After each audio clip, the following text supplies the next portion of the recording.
was awakened by the road bumps. It was still dark outside of this Greyhound bus, and I had been in it for 6 hours, sitting stiff and upright. I had little sleep, because the person next to me, whoever she was, liked to snuggle, and I couldn't sleep. And I'm actually quite excited about getting to my destination. What wonders of Australia am I going to see today? However, as I looked outside the window, all I could see was 2-storied houses, rows and rows of them, and the streets looked pretty dark and dangerous, really. And I thought, well, this is not quite different from Parramatta Road. And I was getting kind of worried. And so, I heard the bus screeching to a halt in a petrol station. And the bus driver yelled out, "Rockhampton, Queensland."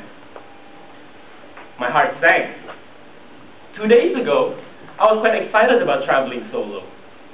I actually wanted to wake up in a strange town early in the morning, and to be next to a girl who liked to snuggle was a bonus, really, I thought. But this is not quite like that. And so, my heart sank, my excitement was now gone. I went out anyway, and I went to the Greyhound service counter where there was a locker.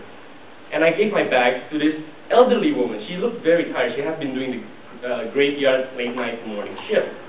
And so I asked her, her name was Anne, is there anything good in Rockhampton?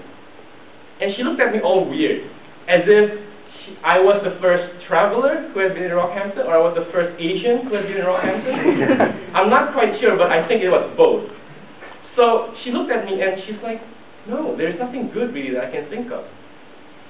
Well, I said, Anne, can I at least have a map, please? No maps. And what if I get lost? And she looked at me, and I can't forget this. Big eyes, big blue eyes, and she looked at me straight with a kindly smile. And she said, Rockhampton may not be the best place in the world, but there is no better place to get lost in. Well, she was right, because there is no better and quicker place to get lost in than Rockhampton, Queensland. 5 minutes out of the door, and I was already lost. I didn't know where I was, and I just started wandering around early in the morning. And I just wandered past brown-colored rivers and muddy parklands.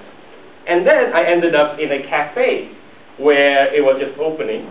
And there was a lady sitting in front of the cafe, the outdoor seating area, and she looked so beautiful, like an angel. So I thought, well, can't be that bad. So I gave her a very nice good morning smile. And she looked at me, and she said, what the fornication are you looking at, brother? I was, how much worse can this get? I sat down and I ordered myself a French toast. And it was decidedly the most beautiful French toast I had ever seen in my life. But I was so gloomy and I was so disappointed that it was tasteless. And I could remember as I was eating it that this was going to be a very long day.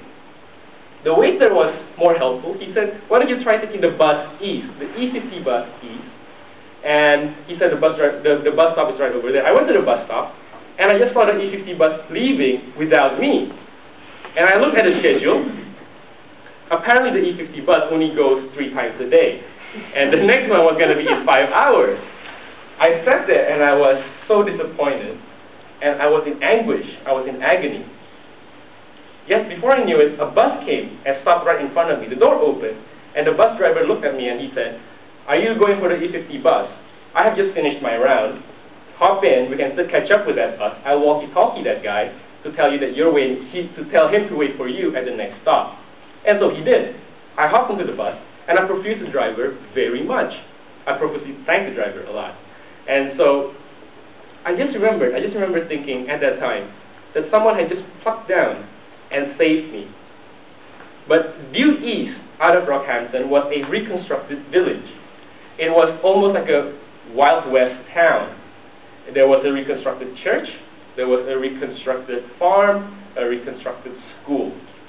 So while I was wandering there, it was a tourist attraction, although I was the only tourist, apparently, in the whole city. While I was walking around, I heard a sound, honk, honk, and I looked back. There was this classic car, and in it, there's a driver. Now, he's a fat guy, and he had tattoos all over his hands. He looked almost like a convict from the reconstructed prison. But anyway, he looked at me, and he said, "Good day, mate. Do you want to go for a ride? Ah, good on you, good on you. So what's your name and where are you from? Indonesia? I've never heard of that place. But my girlfriend's from the Philippines, though. So what are you doing in Hampton? Traveling? Are you crazy? That is nuts. Well, all I could say is, perhaps go to Capricorn Coast. Capricorn Coast. What you can do is, get to the bus stop in 1 hour. I'll give them a call to know that they're expecting you. So 1 hour later, I left for Capricorn Coast. Little did I know, when I boarded the bus, that this was going to be the most beautiful place that I've ever been in my life. Capricorn Coast is at this eastern tip of Australia. And it's just a row of beach, white beach, going as far as your eyes can see. And so I walked, and I walked, and I walked the entire afternoon away. I walked for 5 hours, but I would have walked for 5 more hours. It's just that the sun was setting. Before I left, I saw there was a big rock at the beach in Capricorn Coast. I stepped on it, and I looked around me. All I could see was ocean right in front of me. It's an expanse of it. And on either direction was beach. I couldn't see the end. I looked around, and I breathed in. Because I didn't feel any more fear. I felt at home. Well, back at the Greyhound station, Anne was there. It was late at night, and she had just started her rounds again. And so she asked me, well, here you are again. How was your day? And I said to her, well, Anne, you were right. There is no better place to get lost than Rockhampton, Queensland. Before I boarded the bus to my to my next destination, I felt, and I've been feeling this all the while, from then till now, when I think back about Rockhampton, Queensland, that it was ironic how this day started with nothing, almost nothing. And yet I found out throughout the day a million tiny little somethings. And it is these tiny little somethings, really, that make our life worthwhile. These tiny somethings, such as the signboards when you don't have a road map, the French toast that you have for breakfast, the brown-colored rivers and the muddy parklands, and the kindly bus drivers, and the reconstructed villages, and the antique cars, and Capricorn Coast, and the white sandy beaches that goes on and on and on. And then I started thinking that life isn't quite different, because sometimes we don't really know where we are, or we don't know where we are going to. I guess what I learned is that it's okay to not know where you are or what's going to happen to you. The point is not to fear or worry, but to enjoy these little somethings and to enjoy the company that you've been given. Because more often than not, they're going to take you to a place that is so much better than you could ever have expected.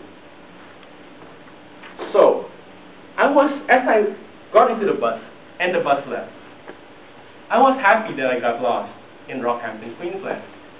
Because in that place, I found myself. Mr. Toastmaster.